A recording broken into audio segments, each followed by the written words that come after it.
Vía Pública.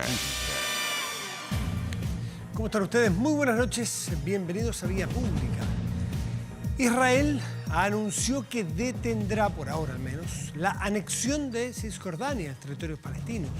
Esto tras alcanzar un histórico acuerdo para establecer relaciones diplomáticas con Emiratos Árabes Unidos. ¿Quién funcionó de garante o de mediador? El presidente de los Estados Unidos, Donald Trump, que reveló que los Emiratos Árabes Unidos e Israel acordaron establecer relaciones diplomáticas plenas como parte de un acuerdo para detener la anexión de territorios ocupados que los palestinos buscan para su futuro Estado.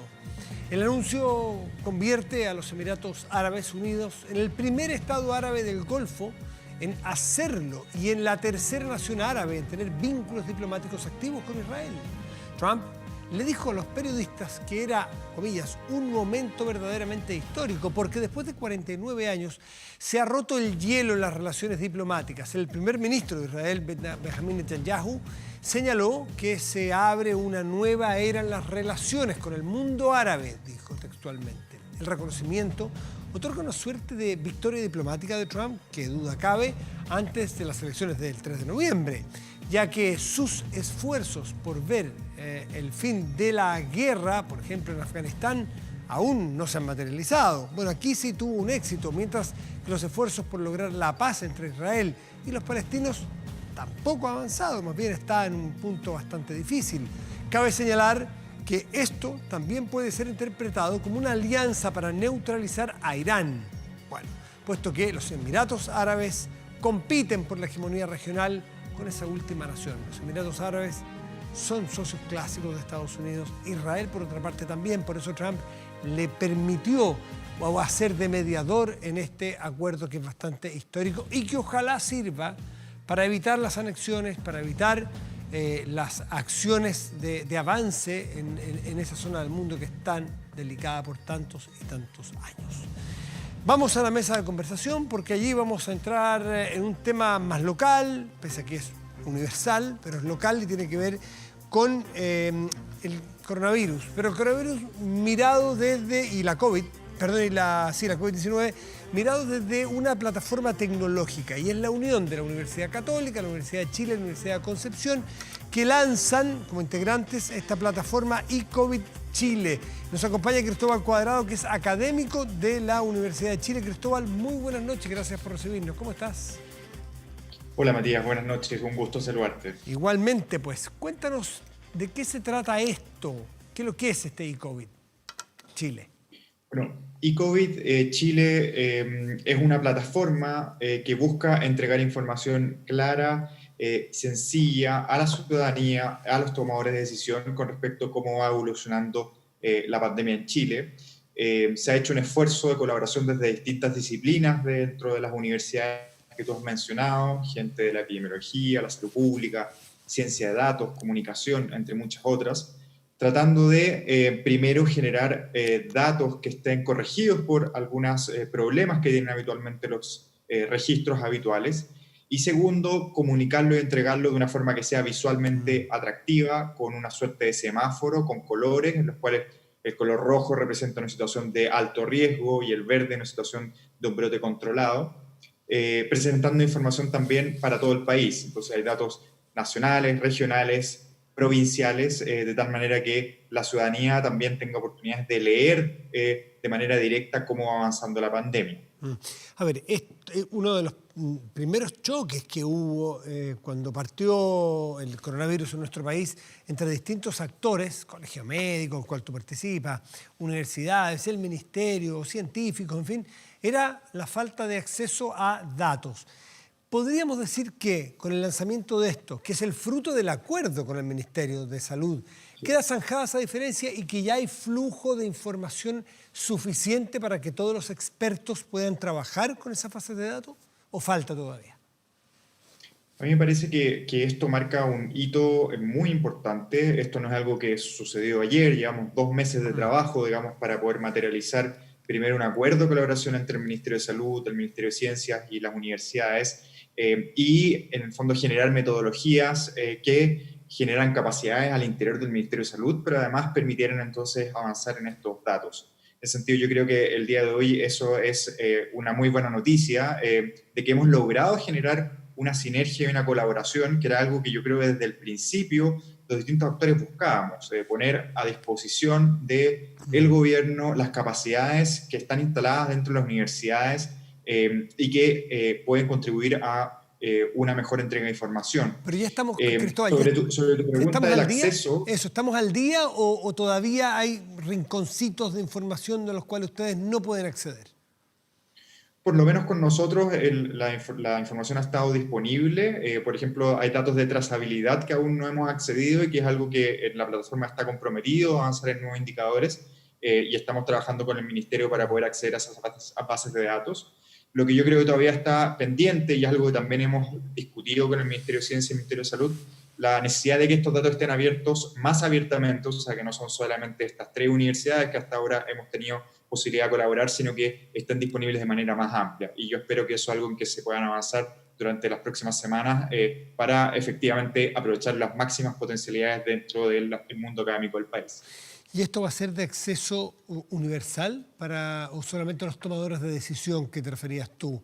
¿Va a poder entrar un ciudadano común y corriente que viva en el norte de nuestro país, por ejemplo, poder buscar, bucear, sacar conclusiones, mirar para adelante, aprender? Absolutamente. Uno de los objetivos que tenemos es que la población también aprenda a leer la pandemia. En los momentos actuales en el cual no tenemos una vacuna, la información y el conocimiento de parte de la ciudadanía es esencial para que también la ciudadanía se mantenga actuando acorde. Y esa es la razón por la cual la ciudadanía puede ingresar al sitio, generar sus propios gráficos según el lugar donde vivan, pueden mirar también comparando indicadores de distintas áreas con sus distintos colores, con lo cual esperamos que sea mucho más fácil para la población poder acceder a datos y saber cuáles han sido las tendencias y cómo estamos en el momento actual. ¿Ustedes entregan datos o también ayudan? Hablabas de los semáforos recién y creo que por ahí va de alguna manera. Si yo vivo en esta comuna, aquí por ejemplo, Providencia está este canal. Vivo acá y vamos a suponer, bueno, salió ya a fase 2, quiero saber cómo se está comportando mi comuna, qué riesgo hay de que volvamos un paso atrás o qué posibilidades hay de que aumentemos o mejoremos a un paso 3. ¿Puedo ir viendo yo? Porque si me presentan 5, 6, 7 datos sueltos y no soy experto, que es el caso, que no lo soy, yo no sé cuáles son los factores más relevantes. ¿Me pueden ayudar a ponderarlo? Decir, mire, fíjese en esto, la trazabilidad va por aquí, los casos activos van por allá, ¿o es una entrega de datos? Sí, eso es muy importante. Lo primero que hay que mencionar es que hay presentación gráfica comparativa de los distintos indicadores, por lo tanto uno puede tener una mirada global, no solamente indicador por indicador, lo que facilita poder llegar a esas conclusiones. Y segundo, además nosotros semanalmente vamos a hacer mini reportes que ayudan también a entregar información más procesada, en que vamos a tratar de sintetizar la imagen que estamos teniendo con los indicadores para que la ciudadanía también pueda leerlo directamente. Una cuestión que es compleja pero importante de mencionar es que uno nunca puede mirar un solo indicador. Claro. Lamentablemente no existe un solo dato, digamos, que permita saber si estamos bien o mal, sino lo que uno tiene que ver es básicamente 4 grupos de indicadores o 4 dimensiones, que son las que hablamos de la carga de contagios, la capacidad de testeo, la trazabilidad y cómo está el sistema de salud. Y para cada uno de esos nosotros tenemos un color que permite entonces saber cómo está evolucionando en cada lugar de Chile la pandemia en cualquier momento. ¿Y los reportes van a hacer cada cuánto tiempo? Estos reportes analíticos que ustedes pueden hacer con los datos disponibles porque tienen otro expertise para analizarlos. Nosotros vamos a hacer reportes semanalmente en el cual vamos a entregar algo que va a estar en la plataforma, pero además vamos a hacer comunicados para la prensa, lo que no quita que además la página web se va a actualizar con mayor regularidad, al menos 2 veces por semana. Estamos viendo si va a ser posible actualizarlo diariamente, que es lo ideal, pero por lo menos 2 veces por semana es lo que ya tenemos conversado con el Ministerio de Salud como una velocidad factible de estar accediendo a la información nueva. ¿Y en la página iCovid Chile, iCovidchile.cl o hay que entrar por las universidades? iCovidchile.cl. ¿Van a tener aplicación? ¿Van a tener alguna aplicación de manejo móvil?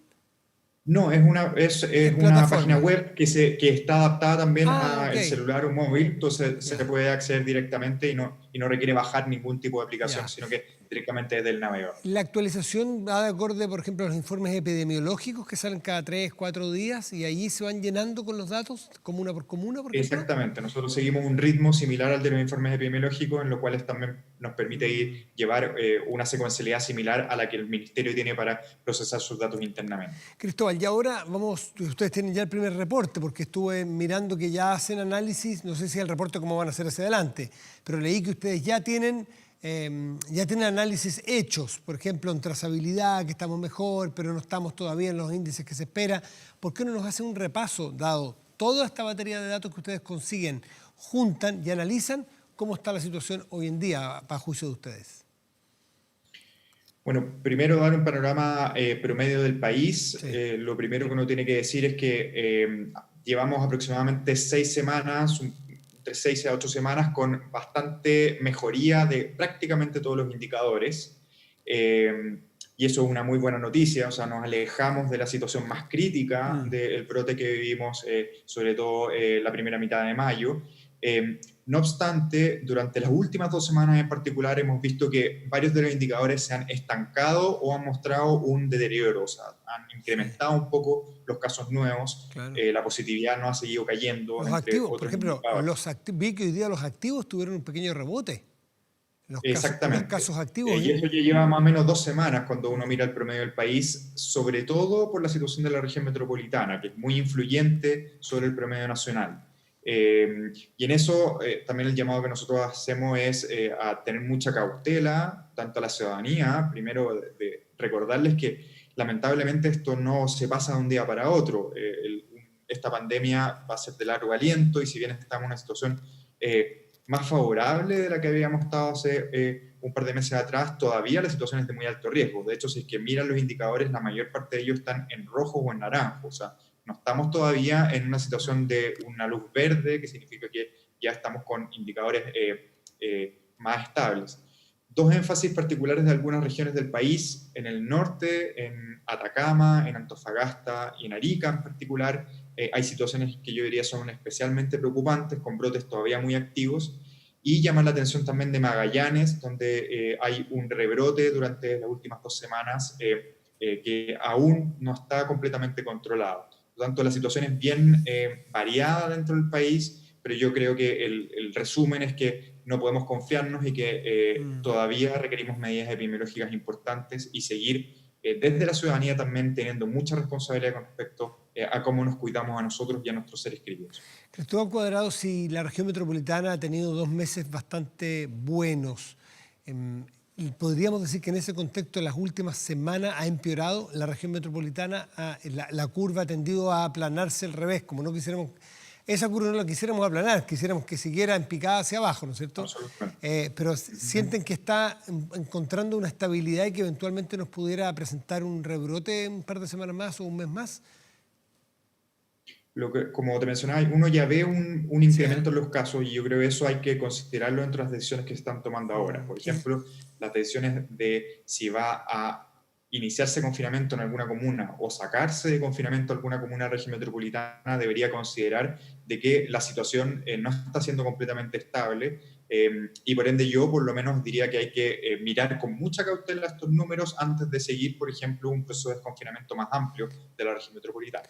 ¿Más amplio de lo que ya está anunciado o te parece o les parece a ustedes con los datos disponibles que, por ejemplo, avanzar en Santiago y Estación Central no sería lo recomendable? ¿O no es porque ya está anunciado?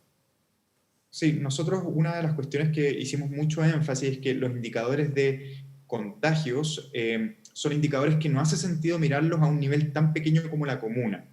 El R. Y eso lo hemos discutido, el R exactamente, y lo hemos discutido en varios momentos y tiene que ver con que en una ciudad como Santiago hay mucha interconexión entre las comunas, por lo tanto, importa más bien cuál es la situación general de el Gran Santiago, en este caso, que es la provincia, más que estar hablando de una comuna en particular. Entonces, por eso también nosotros no reportamos esos datos y creo que referirse a si es que está bien o mal desconfinar una comuna en específico, yo creo que es un poco equivocar, digamos, el foco de discusión.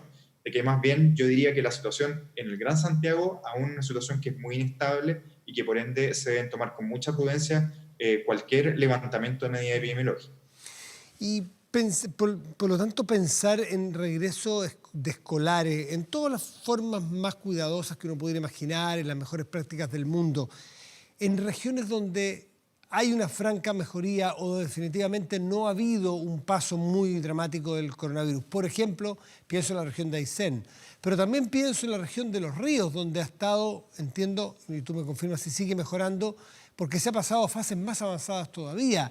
En esos lugares, ¿sería posible pensar, dado el daño que significa, que los niños, por ejemplo, y niñas no tengan colegio un tiempo tan prolongado, ¿podría pensarse en algo así, dado los datos que ustedes tienen? Yo creo que esto, digamos, nos estamos saliendo un poco de las cosas que nosotros estamos mirando directamente. Lo sé, pero aprovecho tu expertise.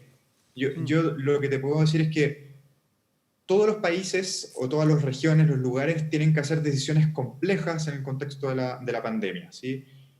Uno no puede abrir todas las actividades tales como eran antes de la pandemia de una vez. Por lo tanto, las comunidades y los lugares tienen que priorizar, si es que están en una situación con un brote epidémico más controlado, de decidir qué van a abrir primero. Vamos a abrir primero el comercio, vamos a abrir primero los restaurantes, vamos a abrir primero las escuelas. Lo que uno sabe es que no puede hacer todo esto junto, porque si es que haces todo eso junto, lo más probable es que muy rápidamente vas a tener un brote epidémico. Por lo tanto, esto tiene que ver con una decisión que es global. O sea, la apertura o el cierre de las escuelas no puede verse como una cosa aislada. Entonces, si es que una región decidiera o una comunidad quisiera plantear la discusión de abrir las escuelas, primero tiene que considerar que hay otras cosas que va a tener que mantener cerrada para compensar el incremento de casos que van a venir con la apertura de las escuelas. Y segundo, hay que tener la discusión de si vamos a ser capaces de adaptar las escuelas para que sean lugares seguros para los profesores y también para los estudiantes. Yo creo que esa es la conversación que es fructífera. No es una cosa que se responda sí o no, abrir o no, sino que hay que plantear las condiciones necesarias para que esa apertura sea segura y pueda ser planificada de manera adecuada. Volvamos a los temas tuyos de tu informe. Se ha dicho que la trazabilidad era la pata más coja de la mesa. ¿Cómo va eso según los datos que ustedes han podido recoger? También varía mucho por comuna y por lugar, entiendo, ¿no? Por lo que he estado leyendo. Pero en términos generales. Perfecto, sí. Yo te diría que el tema más importante de la trazabilidad, nosotros planteamos un indicador que es un buen resumen de la trazabilidad, que es si es que las personas están siendo diagnosticadas de manera temprana o precoz. ¿Y cómo definimos eso? Que las personas sean identificadas dentro de 48 horas que iniciaron sus síntomas. ¿Por qué eso? Es porque eso hace que sea menos probable que hayan podido contagiar a otras personas. El ideal es que un 70% de los casos nuevos sean identificados antes de 48 horas que inician sus síntomas.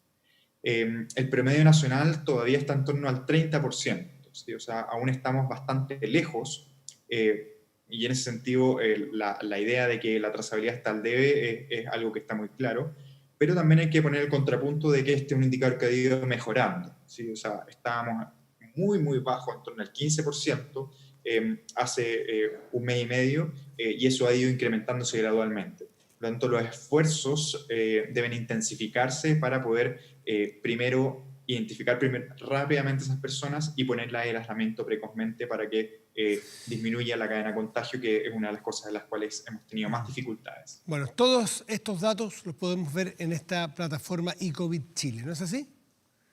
Para que cada uno de nosotros pueda sacar conclusiones. De manera abierta, ahora mismo pueden ingresar a la plataforma y, como hemos mencionado, vamos a estar actualizándolo de manera regular y semana a semana haciendo algunos informes que permitan hacerlo más comprensible y cercano a la ciudadanía. Cristóbal Cuadrado, académico de la Universidad de Chile, muchísimas gracias por conversar esta noche en Vía Pública. Que estés bien. Muchas gracias a ustedes. Buenas noches. Chao, buenas noches. Hacemos una pausa, ya volvemos, espérenos.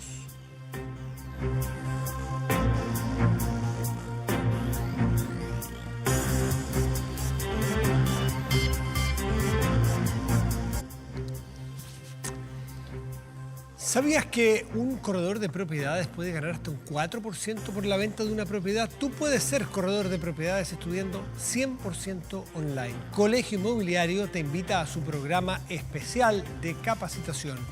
Tú puedes ser un corredor de propiedades exitoso. Más información en www.colegioinmobiliario.cl o llamando al foro 2321 00084. Los alimentos en épocas normales de la vida, que imposible más valioso. En épocas de pobreza, de cesantía, de crisis mundial, bueno, el alimento pasa a ser mucho más relevante porque muchísima gente cae en pobreza, gente que en los años de bonanza en el mundo, las economías básicamente se miden a quienes logra sacar de pobreza. Bueno, y al revés, cuando hay crisis, gente que vuelve a caer en la pobreza. Y la pobreza significa muchas veces problemas de hambre, de alimentación. Si el Banco de Alimentos fue importantísimo y atiende por todo Chile a miles de personas en épocas que no había crisis, imagínense lo importante que es tomar conciencia de que tenemos una ONG como esta en nuestro país. Quiero tomar contacto con su director y fundador, Carlos Ingham, que está con nosotros ahí en su casa. Carlos, muy buenas noches, gracias por recibirnos. Hola Matías, ¿qué tal? Buenas noches, ¿cómo estás? Bien, bueno, por suerte nos pilla, por así decirlo, esta tremenda crisis económica que nos va a traer problemas dramáticos, con el músculo de una red como la que ustedes manejan, bien activado, bien tonificado para poder no partir desde cero. Pero explícanos qué hacen ustedes, de qué se trata. Ustedes no son productores de alimentos. ¿Qué hacen ustedes? Bueno, la Red de Alimentos es una organización sin fines de lucro. Partimos hace 10 años, tuvimos que cambiar un montón de normativas, sí, era bien complicado hacerlo acá. Hasta de servicio de impuestos internos tuvo que cambiar normativas, pero ya nos explicarás con calma. Cuéntanos. Sí, pero básicamente lo que hacemos es rescatamos alimentos y ahora también artículos de primera necesidad e higiene que quizá no pueden ser comercializados porque tienen una pequeña falla en el pañal o una pequeña falla en el envase del alimento, pero claramente dentro de la fecha de vencimiento, o sea, antes de la fecha de vencimiento, claro. Está perfectamente consumible y nosotros lo que hacemos es rescatar esos productos y distribuirlos entre la gente más vulnerable del país. Hoy nosotros atendemos casi 270.000 personas en 385 fundaciones que a su vez atienden 1.200 centros, desde en los dos extremos de Chile. Sí, vi que está, si no me equivoco, en todas las regiones de Chile. Miré al detalle, no me salté ni una, está en todas, ¿no? De Arica a Punta Arenas. Sí. Empezamos en Santiago, luego Concepción y Región de los Ríos, y ahora ya estamos desplegados por todo el país, porque hicimos un desarrollo tecnológico que permite que, por ejemplo, las fundaciones vayan directo a los supermercados a buscar alimentos sin tener que pasar por una bodega de la red de alimentos. A ver, partamos un asunto. Hay una empresa X que tiene un pañal, por ejemplo, que tiene un defecto qué sé yo, en el empaque. O un alimento que tiene un problema también de ese tipo, pero que está plenamente consumible, está dentro de los periodos de su consumo, que quede claro eso.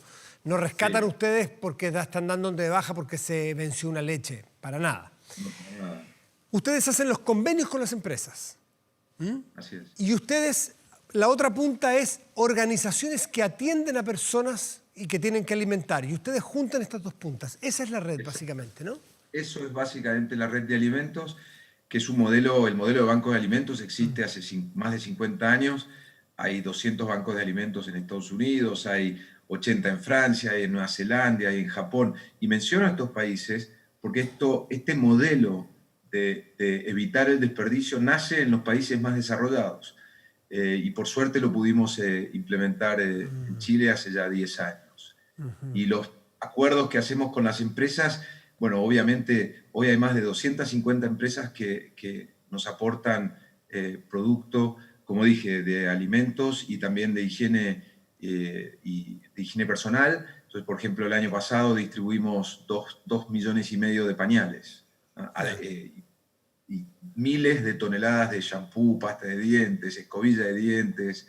Eso ha sido un gran aporte para las fundaciones, porque en realidad la comida junto con el personal y en muchos casos los pañales son los 3 gastos principales que tienen la mayoría de las fundaciones. Perfecto.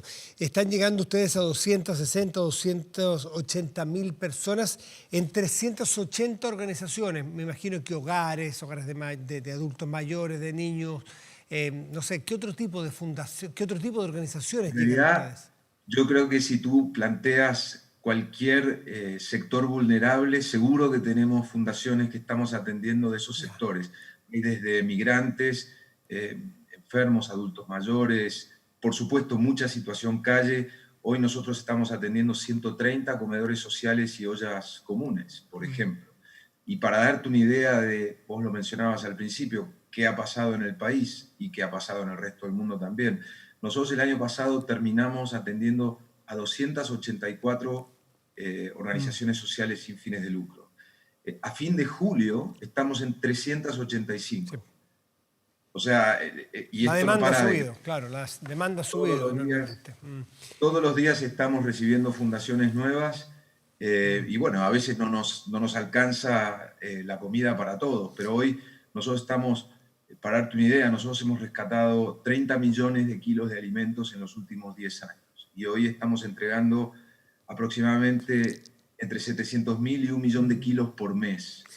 Así que ha sido un trabajo duro, pero interesantemente hemos podido mantenernos abiertos Sí. durante la crisis de octubre y ahora durante la pandemia no hemos cerrado ni un solo día.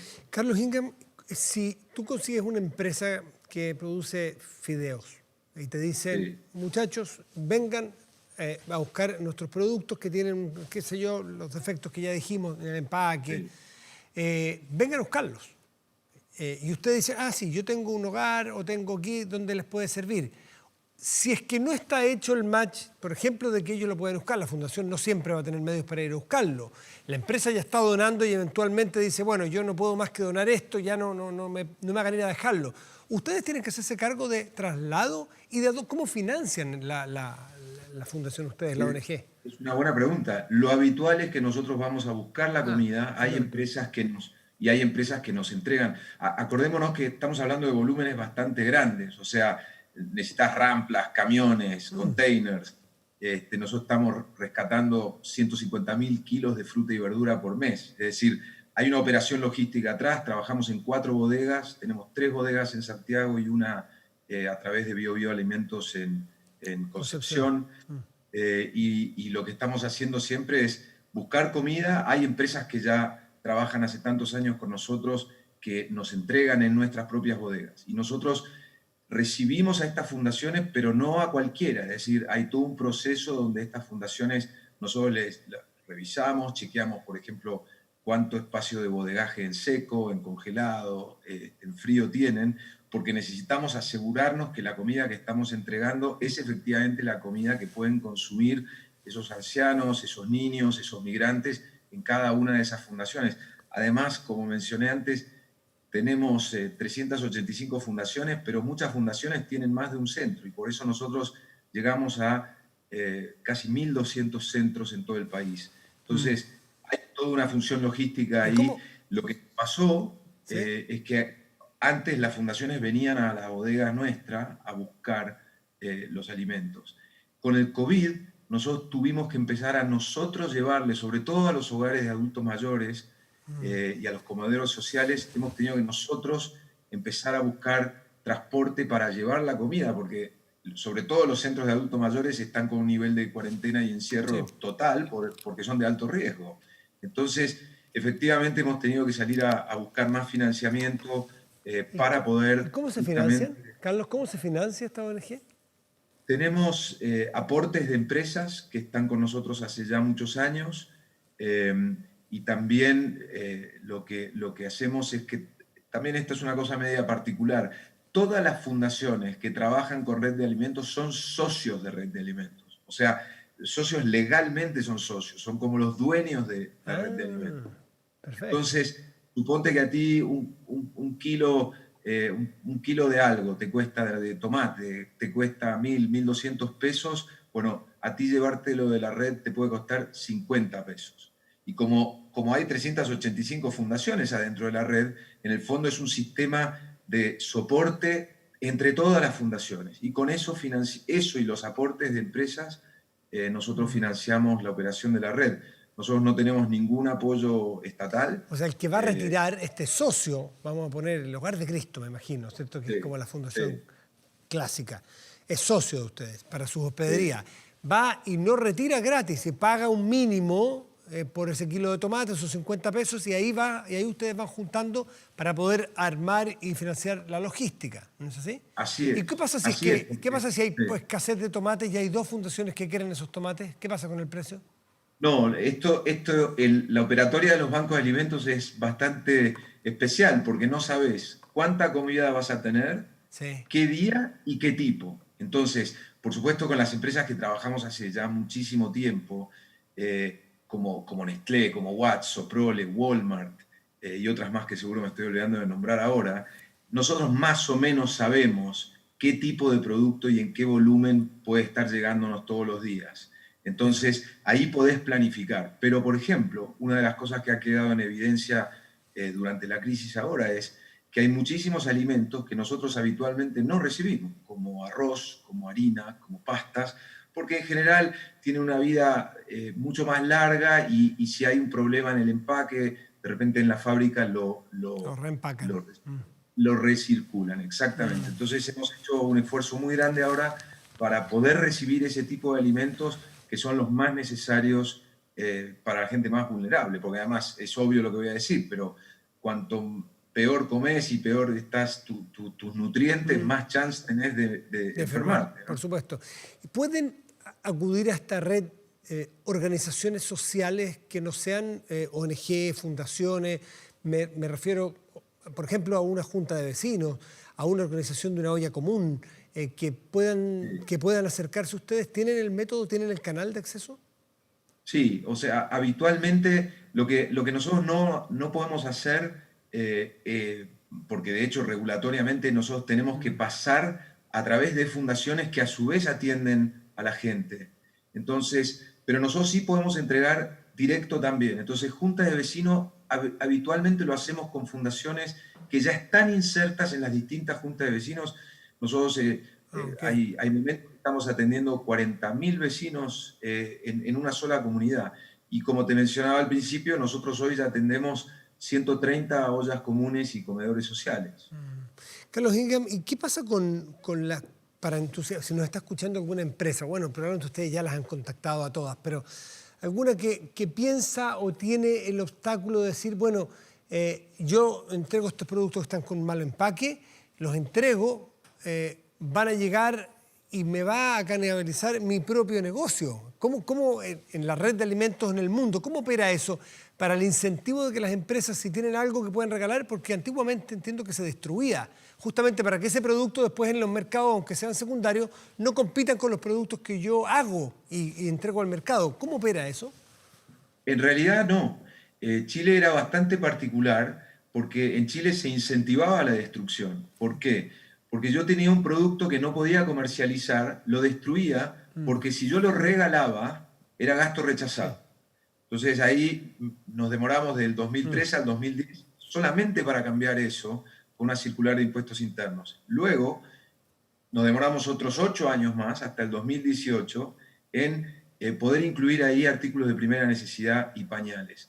Son volúmenes grandes los que yo te estoy contando, pero relativo al tamaño de las empresas que los producen, es la nada misma. Entonces, Ya. No llega a competir. esa canibalización que vos mencionás en realidad no existe.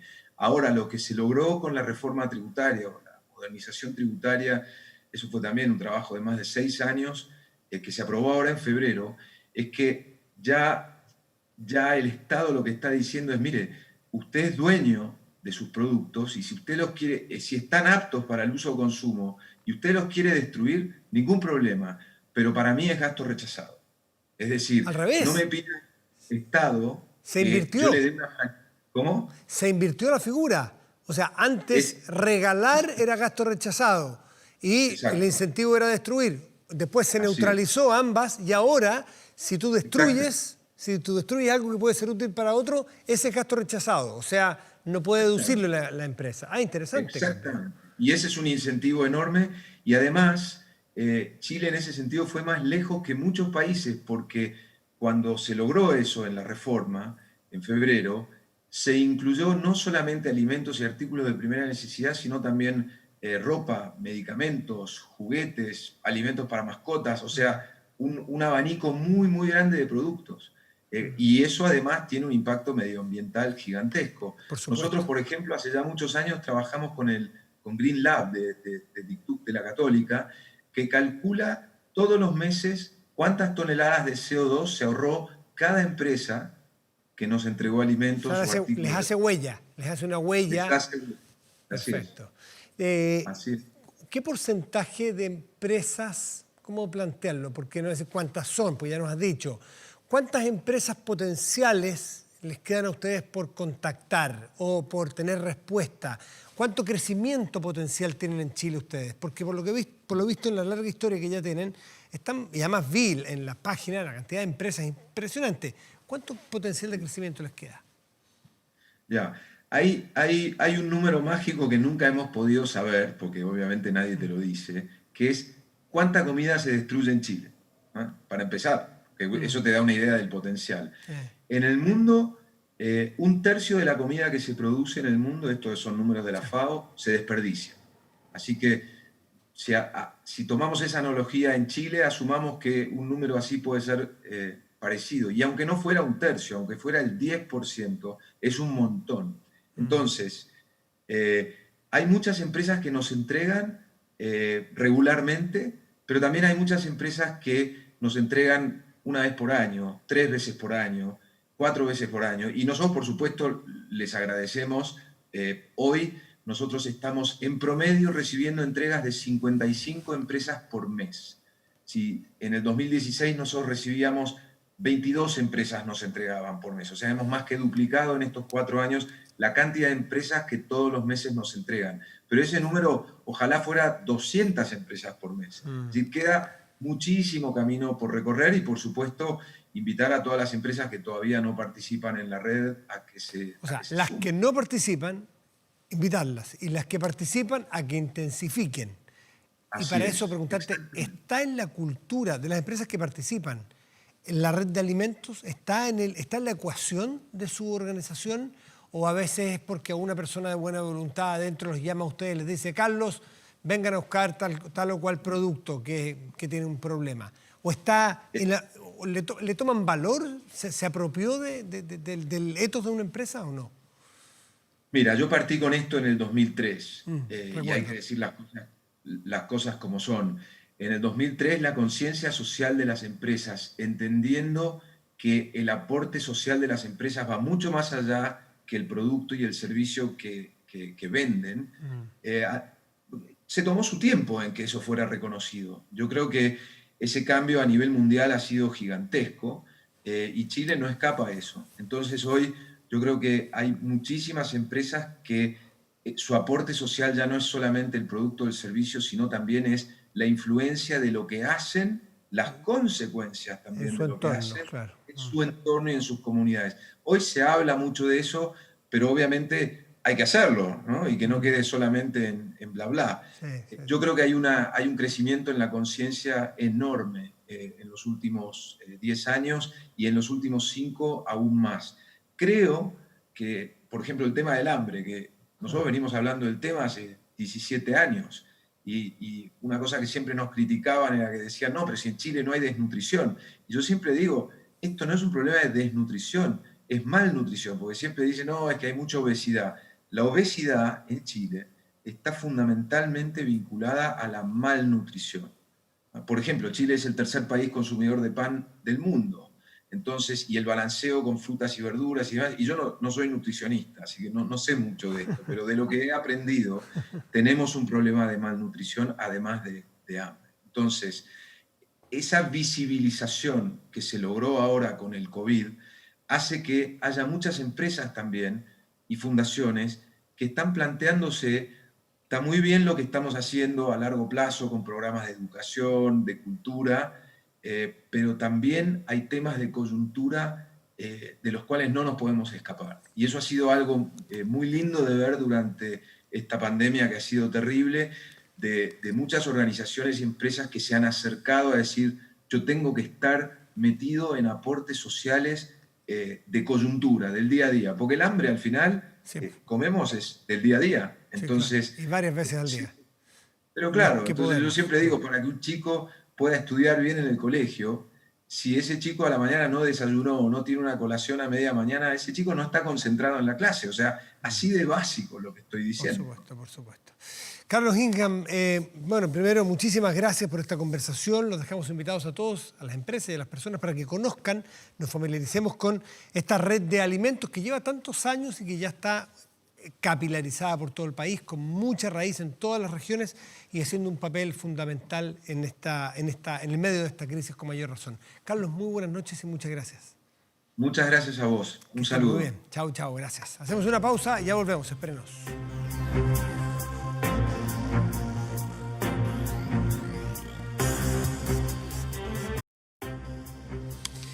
Cuando habla el café, las palabras fluyen. Lucafé ofrece 13 variedades de café, tanto en grano como en sachet. Preocupados además del medio ambiente, sus cápsulas son 100% reciclables, a diferencia de las cápsulas plásticas o metálicas de otros cafés. En pocas palabras, Lucafé, simplemente un excelente café. Lucafé, simplemente un café de origen. Lucafé, vivi la vida. Vamos a la pantalla y revisamos nuestro portal de noticias 24horas.cl, que en este momento lo encabeza con: después de la lluvia llega el frío, revisa el pronóstico del tiempo para agosto, septiembre y octubre. ¿Y si vamos a estar en cuarentena? No, seamos optimistas. Ya vamos a empezar a gozar la primavera a esas alturas, algo. ¿Qué pasará el 18? Bueno, depende de nosotros en buena parte, ¿eh? Vamos justamente a revisar qué pasa, no en septiembre, octubre, no, qué pasa hoy con la temperatura y para mañana qué podemos esperar. Por favor, señor director. En este momento el cielo está nublado y el termómetro de la región metropolitana indica que hay 6 grados con 8 décimas. Para mañana viernes y sábado, aquí en la región metropolitana, tendremos mañana viernes cielo parcial, 14 grados como máxima probable. Y el sábado, cielo despejado y una máxima probable de 15 grados. Revisamos otras dos regiones. Rapa Nui, región de Valparaíso, con chubascos mañana, una máxima probable de 22 grados. Y Los Vilos, región de Coquimbo, tendrá cielo despejado y una máxima probable de 14 grados. Atención a los fanáticos de Los Prisioneros, que los discos que cierran la carrera de la agrupación de San Miguel llegarán en formato vinilo de colección y estarán disponibles desde este 17 de agosto. Una manera de culminar el proceso de reedición del catálogo inédito de los 2000. Están los discos de Los Prisioneros y Manzana, que fueron grabados al cierre de la banda, que abarca un periodo entre el 1984 y 2004. El disco homónimo fue editado en 2003 y marcaría el retorno del grupo en 2001, recordamos, ¿no? Mientras Manzana, publicado en agosto de 2004, ya no contaba con Claudio Narea en su formación y mostró los nuevos integrantes, Gonzalo Yáñez y Coti Badilla. ¿Dónde conseguir esta edición limitada? Serán los 300 unidades y vendrán numeradas de colección, por lo tanto, en tiendas físicas y digitales desde este 17 de agosto. Ya lo saben los fanáticos de Los Prisioneros. Y con Los Prisioneros de fondo nos despedimos. Muy buenas noches y gracias por venir.